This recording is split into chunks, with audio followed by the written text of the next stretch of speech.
तो दोस्तों हम जो ये अधिगम का टॉपिक कर रहे हैं, इस अधिगम के टॉपिक में हमें और क्या कौन सा सिद्धांत जानना है, ये आगे हम चर्चा कर रहे हैं। इस अधिगम के टॉपिक में हमें एक बहुत ही महत्वपूर्ण सिद्धांत और जानना है, जिसको कहा जाता है लर्निंग हायरार्की, जिसे हिंदी में कहा जाता है अधिगम सोपानिकी का सिद्धांत। अब ये अधिगम जो होता है, जो लर्निंग होती है, वो स्टेप बाय स्टेप होती है। इसके विभिन्न सोपान होते हैं और ये सोपान किस क्रम में जमे हुए होते हैं, इनका एक निश्चित क्रम होता है, जिस क्रम में ये अधिगम जो है वो प्राप्त किया जाता है।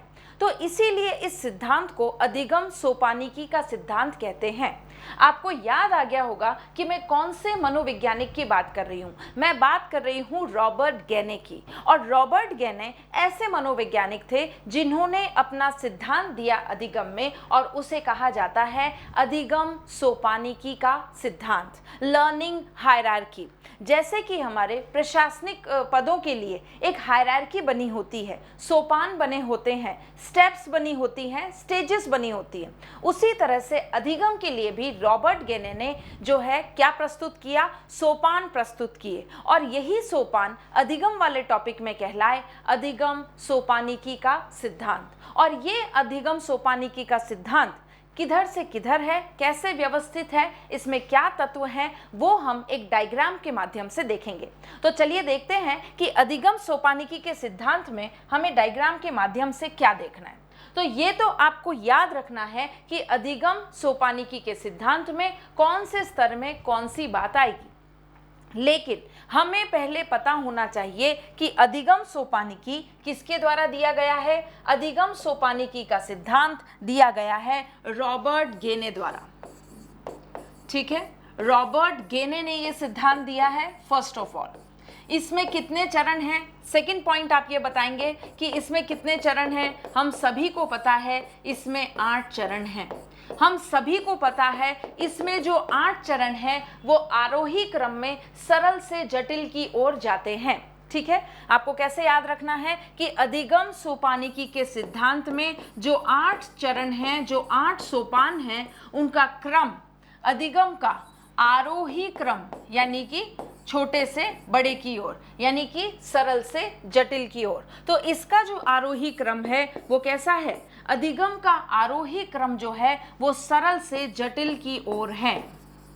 ठीक है, from easy to complicated, from easy to tough. यहाँ पर ये बातें हम सभी को पता है कि रॉबर्ट गेने का अधिगम सोपानिकी का सिद्धांत है, इसमें 8 चरण हैं और यह सरल से जटिल के रूप में आरोही क्रम में बढ़ता चला जाता है और क्रमशः व्यवस्थित है। कोई नई बात नहीं, लेकिन नई बात जो मैं करने वाली हूँ, यानी कि नई बात यानी कि नई बात नहीं, नई बात जो करने वाली हूँ वो ये है, नया तथ्य जो हम डिस्कस करने वाले हैं वो है इस पूरे डायग्राम को समझने की प्रक्रिया। इस पूरे डायग्राम को भी आपको समझना होगा कि कोई भी तथ्य इसमें से आपसे पूछ लिया जाए तो आप उसका आंसर देने के लिए कैपेबल हों। तो चलते हैं इस डायग्राम की ओर और देखते हैं कि किस तरह आरोही क्रम में हमें क्या समझना है।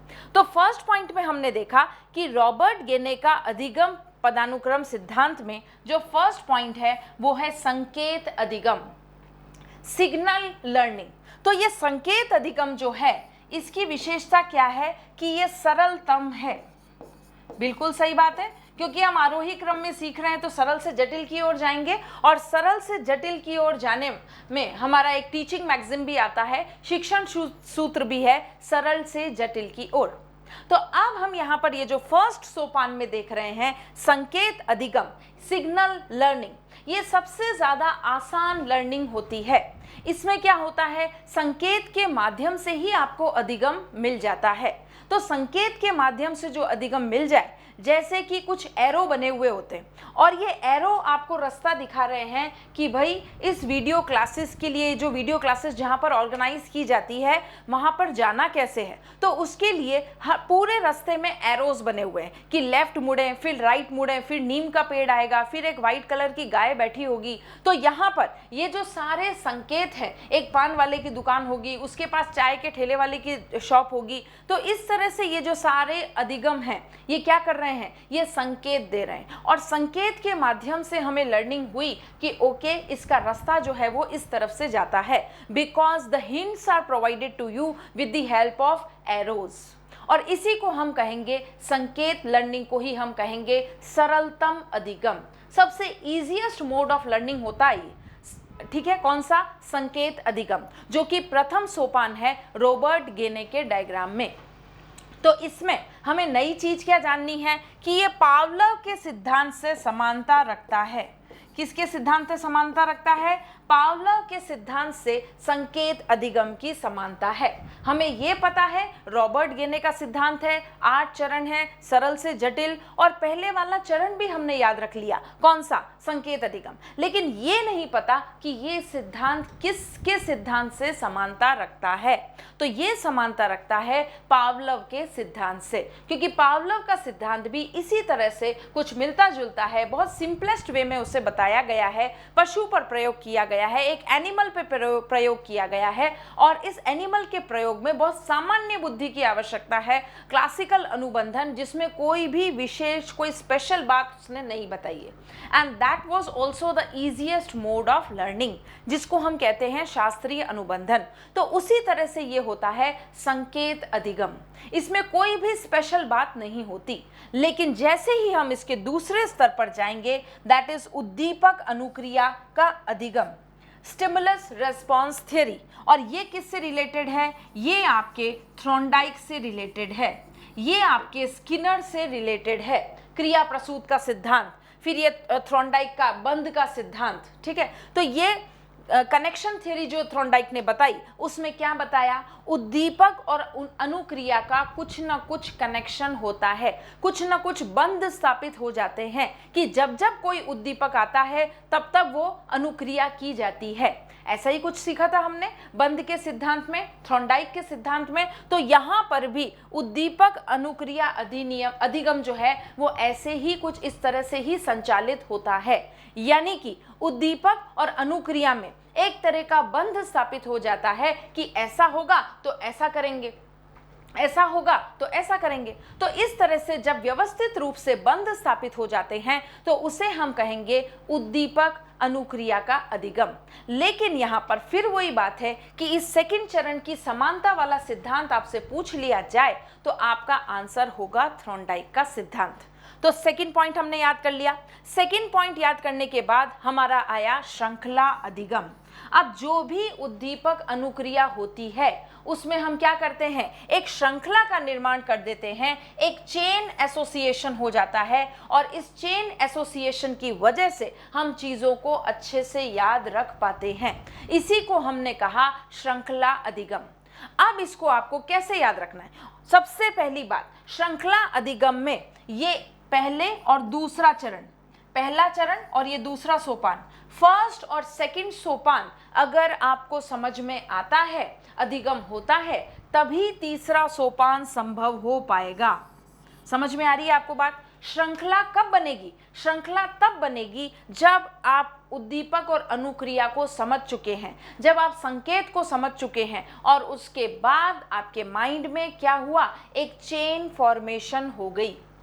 जैसे हमने जो वो एडवर्टाइजमेंट सुना है, मीमीज भी बने हुए हैं उस पर कि रसोड़े में कौन था।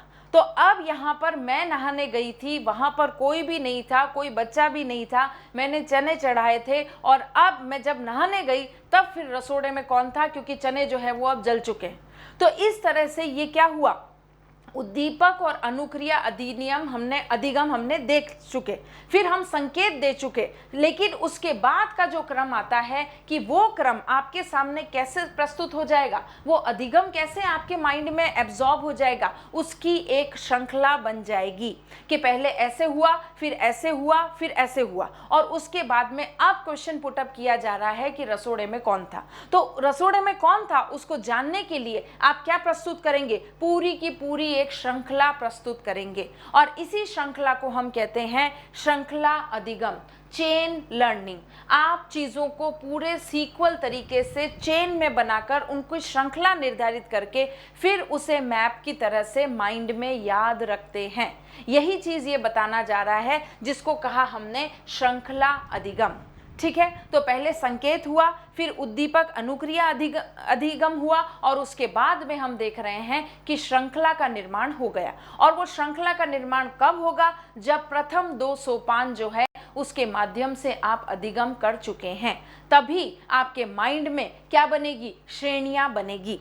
जैसा कि मैंने पिछले वीडियो में भी एग्जाम्पल दिया था कि आपने क्लास में कुछ सीखा है, ठीक है, और वो सीखने की आपकी एक श्रृंखला बन गई है। जैसे आपने सीखा कि अवशिष्ट मतलब क्या होता है। अवशिष्ट मतलब मैं सीख चुकी हूँ कि अवशिष्ट मतलब होता है रिमेन्स, अवशिष्ट मतलब होता है बचे कुचे पदार्थ। तो यहाँ पर जब मैं घर आई और मैंने चाय बनाई और चाय बनाने के बाद जब छन्नी से छानी तो छन्नी पर जो वो चाय की पत्ती, उबली हुई चाय की पत्ती रह गई, वो क्या है? अवशिष्ट पदार्थ है।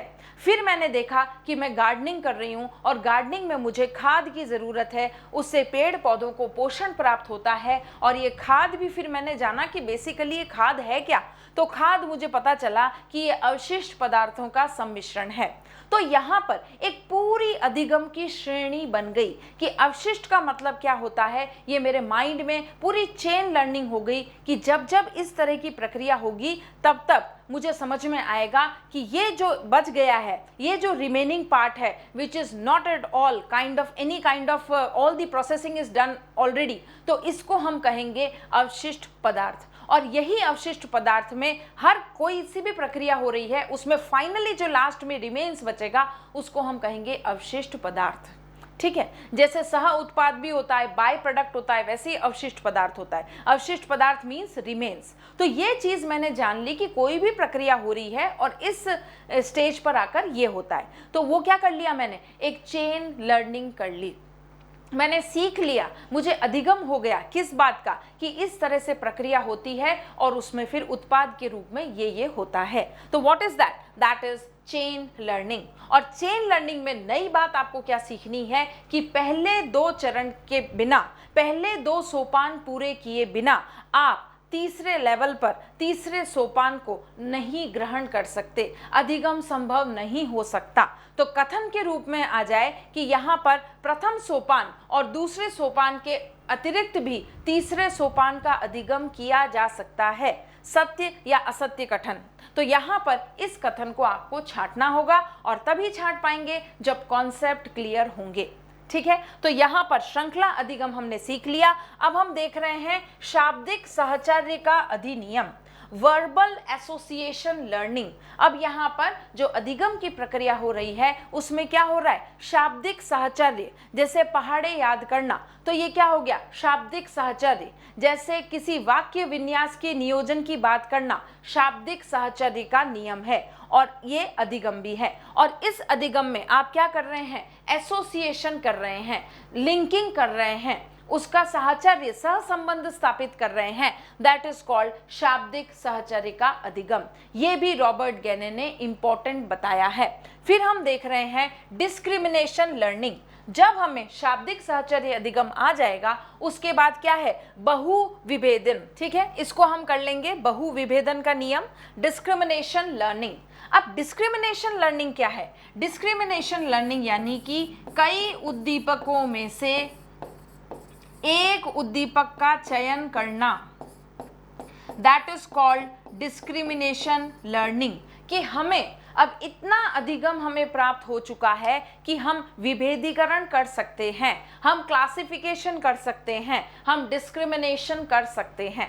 Discrimination over here is not भेदभाव, डिस्क्रिमिनेशन यानी कि यहाँ पर हुआ क्लासिफिकेशन। बहु विभेदन का अधिगम।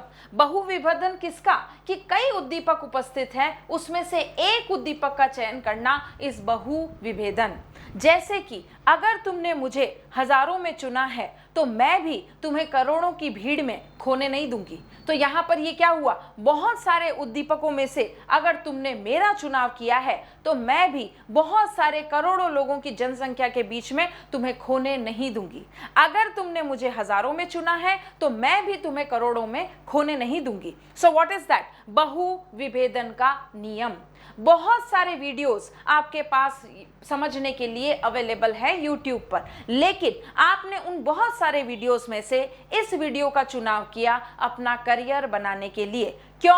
क्योंकि आप में वो समझ विकसित हो चुकी है जिसको हम कहते हैं बहु विभेदन का नियम, जिसको हम कहते हैं discrimination learning. And up till now you have adjusted yourself that what kind of video should be appropriate for your selection। तो यहाँ पर उसी को हम कहते हैं बहु विभेदन का नियम। बहुत सारे उद्दीपकों में से एक उद्दीपक का चुनाव करना, इसको हमने कहा बहु विभेदन का नियम। Got it? नेक्स्ट हम देख रहे हैं कॉन्सेप्ट, संप्रत्यय अधिगम। अब कॉन्सेप्ट समझना है हमें, ठीक है। ये सारे अधिगम जब हो गए तो उससे हम और जटिल अधिगम की ओर अग्रसर हो रहे हैं, और उस जटिल अधिगम का नाम है कॉन्सेप्ट लर्निंग। कॉन्सेप्ट लर्निंग में ज्योग्राफी में 9th 10th 11th 12th class में ज्योग्राफी में एक टॉपिक आता है जिसको हम कहते हैं पर्वत निर्माण।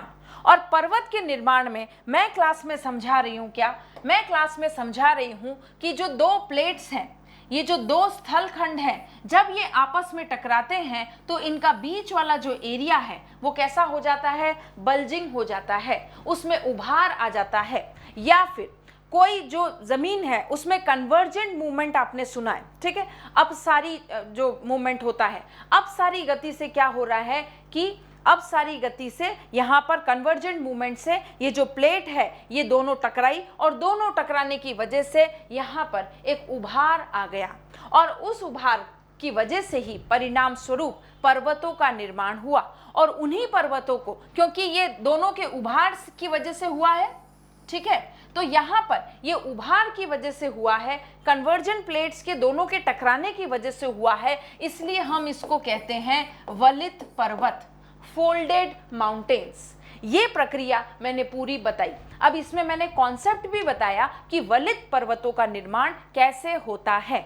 मैंने कॉन्सेप्ट बताया और सारे बच्चे इस कॉन्सेप्ट को समझ गए कि ठीक है, पेंजिया पेंथालासा था, बहुत बड़े स्थल खंड थे, उन स्थल खंड को हमने प्लेट्स कह दिया। ये प्लेट्स का मूवमेंट होता है, ये लगातार गति कर रही हैं, क्योंकि पृथ्वी जो है वो भी लगातार गति कर रही है, परिक्रमण और परिभ्रमण की गति हो रही है। तो जब पृथ्वी गतिशील है तो इसके अंदर जो पदार्थ है वे भी मूवमेंट कर रहे हैं, और मूवमेंट के साथ ही स्थल खंड जो है, स्थल खंड के अंदर भी कुछ न कुछ गति हो रही है। स्थल खंड वी मीन टू से सियाल, सिग्मा एंड एल्यूमिनियम वाला part, and what is that, that is महाद्वीप। तो ये जो महाद्वीप हैं, इन महाद्वीपों में भी हलचल हो रही है, गतियां हो रही हैं, और इस गति की वजह से इसमें एक गति ऐसी है जिसको हमने कहा कन्वर्जेंट मूवमेंट, और उस मूवमेंट की वजह से ये स्थल खंड आपस में टकराते हैं, और बीच वाला स्थल जो है, इन दोनों के टकराने से बीच मध्य का जो स्थल है, जो लैंड मास है, वो क्या हो जाता है, ऐसे उभार की तरह प्रस्तुत हो जाता है। तो जब इस तरह का उभार आ जाता है तो उसमें किसका निर्माण होता है, वलित पर्वतों का निर्माण होता है, फोल्डेड माउंटेन्स का निर्माण होता है। तो मैं अब ये क्लास में क्या बता रही हूँ, what type of learning is going on, concept learning is going on. संप्रत्यय अधिगम यहाँ पर समझाया जा रहा है। मैं सिर्फ उनको ये नहीं बता रही कि देखो पर्वतों पर जो है वो इतने सारे पेड़ हैं, यहाँ पर चाय के बागान हैं, और इस तरह से आप पिकनिक स्पॉट भी जा सकते हैं, मोती डूंगरी मंदिर यहीं पर है, ये सब नहीं बता रही। मैं उन्हें ये भी बता रही हूँ कि पर्वतों का निर्माण कैसे हुआ, और पर्वतों का निर्माण कैसे हुआ, ये किस तरह का जो टॉपिक है, ये टॉपिक है कॉन्सेप्ट लर्निंग।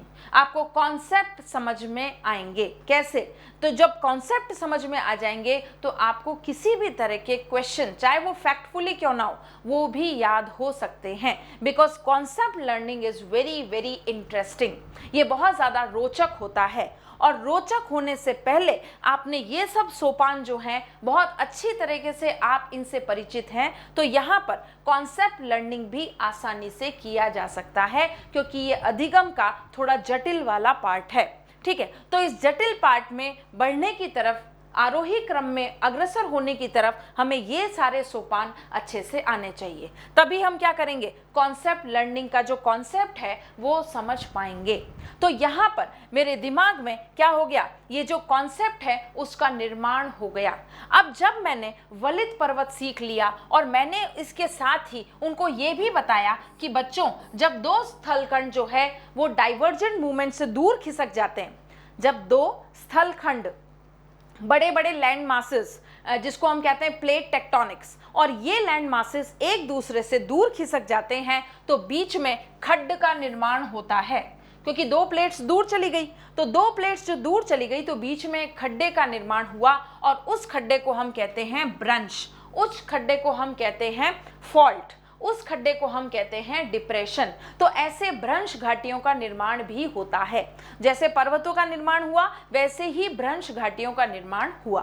अब यहाँ पर मैंने उनको पूरा कॉन्सेप्ट बता दिया है, और पूरा कॉन्सेप्ट बताने के बाद अगर मैं एशिया से बाहर अमेरिका के माउंटेन्स की बात करूं और उनको बोलूं कि ये वलित पर्वत का एग्जाम्पल है, तो क्या वो कॉन्सेप्ट समझ जाएंगे? बिल्कुल समझ जाएंगे, क्योंकि उन्होंने यहाँ पर फोल्डेड माउंटेन्स के बारे में, उनका निर्माण कैसे हुआ, वो ये सब सीख चुके हैं। और जब वो ये सब सीख जाएंगे तो दैट मीन्स उनके कॉन्सेप्ट क्लियर है, और कॉन्सेप्ट क्लियर होने के बाद अगर कोई दूसरा एग्जाम्पल्स भी उन्हें बताए जाते हैं और ये कहा जाता है कि ये ABCD पर्वत जो है ये वलित पर्वत है, तो वो बच्चे आपसे ये नहीं पूछेंगे कि वलित का मतलब क्या होता है, वो समझ जाएंगे कि वलित पर्वत के निर्माण की प्रक्रिया हमने जो सीखी थी वो एज इट इज यहाँ पर भी लागू होती है। That is called concept learning. अब जब ये बच्चे समझ गए, क्या समझ गए कि पर्वतों के निर्माण की प्रक्रिया, ये मैंने एक एग्जाम्पल दिया है, this is not the kind of सिद्धांत, ये सिर्फ मैंने एग्जाम्पल दिया है that what example you should absorb और what example you should install in the segment that is called concept learning। तो अब यहाँ पर जब कॉन्सेप्ट क्लियर हो गए हैं तो मेरे क्या बन जाएंगे, कॉन्सेप्ट क्लियर होने के बाद मेरे बन जाएंगे रूल्स, सिद्धांत बन जाएंगे, सिद्धांत का अधिगम। जब कॉन्सेप्ट क्लियर हो गए तो अब मेरे सिद्धांत भी क्लियर हो जाएंगे, सिद्धांत का निर्माण हो जाएगा कि ठीक है, यहाँ पर इंडिया में अगर वलित पर्वतों के उदाहरण ये हैं, तो अन्य महाद्वीपों में वलित पर्वत कौन कौन से होंगे, उनके सिद्धांत के बारे में भी मैं जान जाऊंगी। और फिर हमने एग्जाम्पल देखा था कि अगर इंडिया में रेगिस्तान का निर्माण पश्चिमी दिशा की ओर हो रहा है, तो क्या बाकी महाद्वीपों में भी रेगिस्तान का निर्माण पश्चिमी दिशा में होता है? और फिर हम जानेंगे कि हाँ, ये उत्तर बिल्कुल सही है कि रेगिस्तान का निर्माण हमेशा महाद्वीपों के पश्चिम के साइड में ही होता है।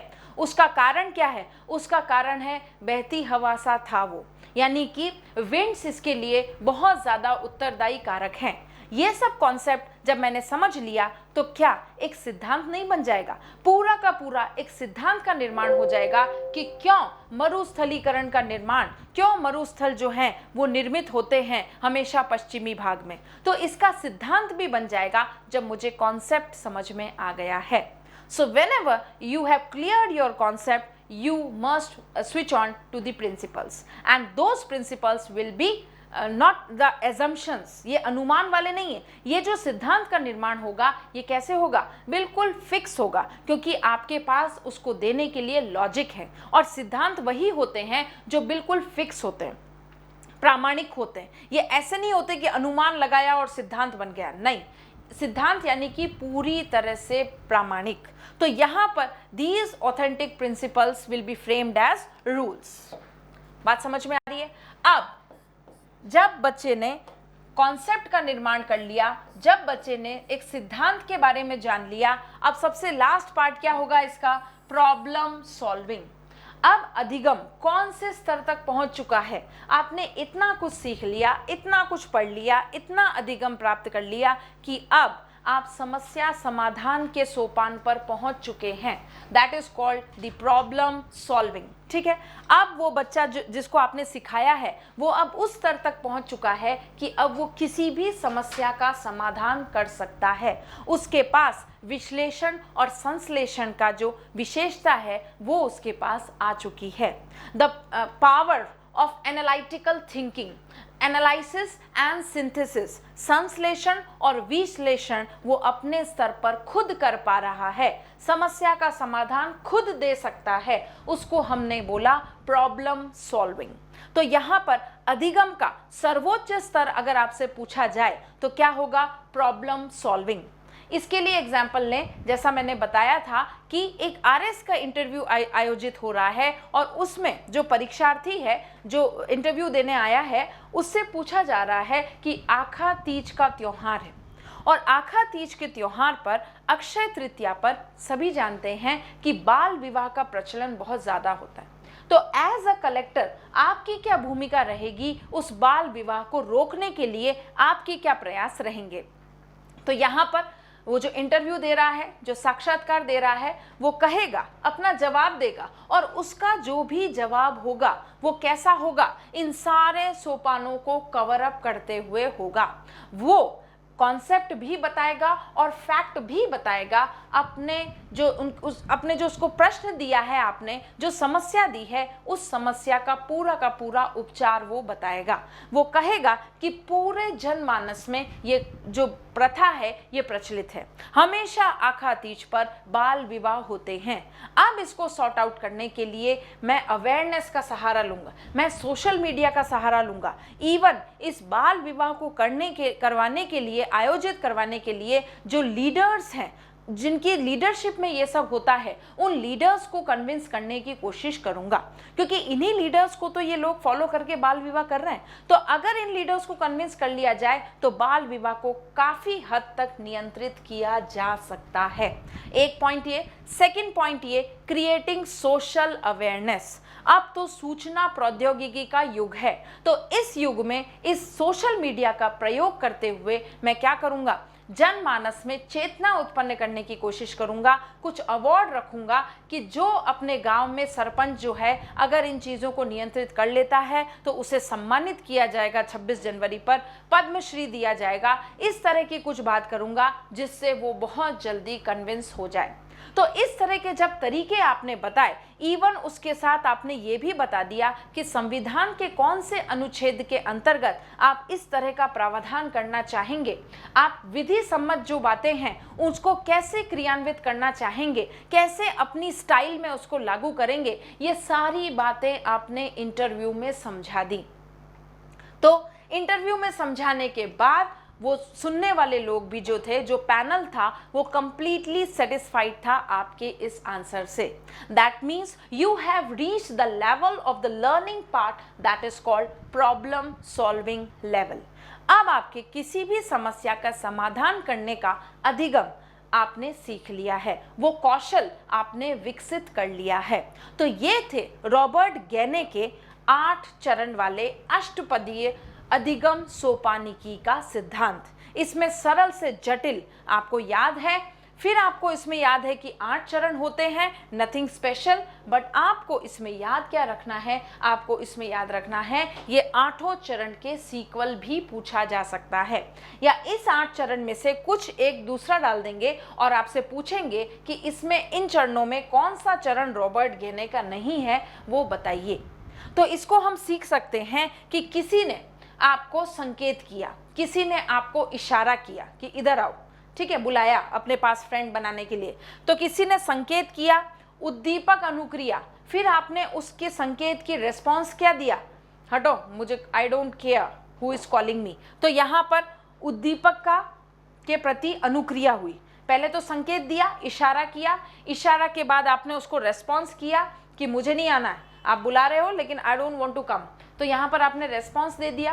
रेस्पॉन्स देने के बाद क्या स्टार्ट हुआ? एक चेन स्टार्ट हुई कि जब जब आपकी स्कूल की छुट्टी होती है, जब जब आप स्कूल के गेट को क्रॉस करते हैं, कोई आपको बुला रहा है, और ये श्रृंखला बन गई। डेली वीकली ऐसा होने लगा कि कोई आपको बुला रहा है, कोई आपके सामने जो च्युइंगम है उसका गुब्बारा बना रहा है, और आपका जो आई कैप्टिवेटिंग एरिया है, उसको आपकी जो बात है उसको क्या करना चाह रहा है, वो आपकी आई कैप्चर एरिया को कैप्चर करने की कोशिश कर रहा है, आपका ध्यान आकर्षित करने की कोशिश कर रहा है, और यही एक श्रृंखला बन चुकी है। अब जब जब आपके स्कूल की छुट्टी होती है तो डेफिनेटली ये पूरी श्रृंखला के रूप में आपके घर तक आपको छोड़ के जाते हैं। सो दैट इज व्हाट, एक श्रृंखला का निर्माण हो गया। श्रृंखला का निर्माण हुआ, फिर आपकी माताजी आई और माताजी ने शाब्दिक रूप से कुछ डांट फटकार उनको लगाई, ठीक है, तो शाब्दिक रूप हो गया।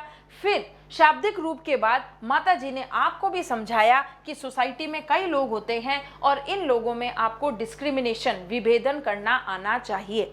संकेत दिया, रिस्पांस दिया, रिस्पांस के बाद एक कड़ी बन गई, श्रृंखला बन गई। श्रृंखला के बाद आपकी मम्मी ने कुछ शब्दों के रूप में आपको कहा और शब्दों के रूप में कह के आपको समझाया कि लोगों में विभेदन करना सीख लो। ये याद करने का तरीका बता रही हूँ, okay, this is not the example, this is how to learn these steps. तो यहाँ पर डिस्क्रिमिनेशन करना सीख लो लोगों में, सभी लोग एक जैसे नहीं होते, ठीक है। फिर मैंने पूछा कि मैं विभेदन करूं तो किस आधार पर विवेचन करूं, किस आधार पर विभेदन करूं, कुछ आधार भी तो होना चाहिए। फिर मेरी मम्मी ने बताया कॉन्सेप्ट, कॉन्सेप्ट यानी कि संप्रत्यय, किस आधार पर मैं लोगों को डिस्क्रिमिनेट कर सकती हूं, तो वो पूरा कॉन्सेप्ट बताया और उस कॉन्सेप्ट का रूल मैंने अपने माइंड में बिठा लिया।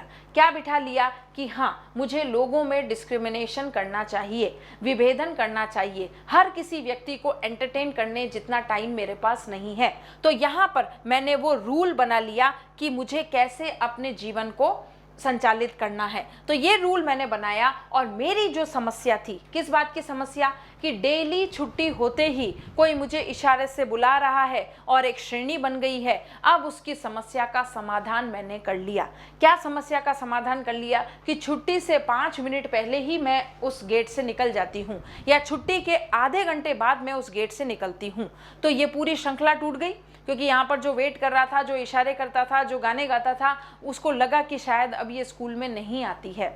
तो यहाँ पर समस्या का समाधान हो गया।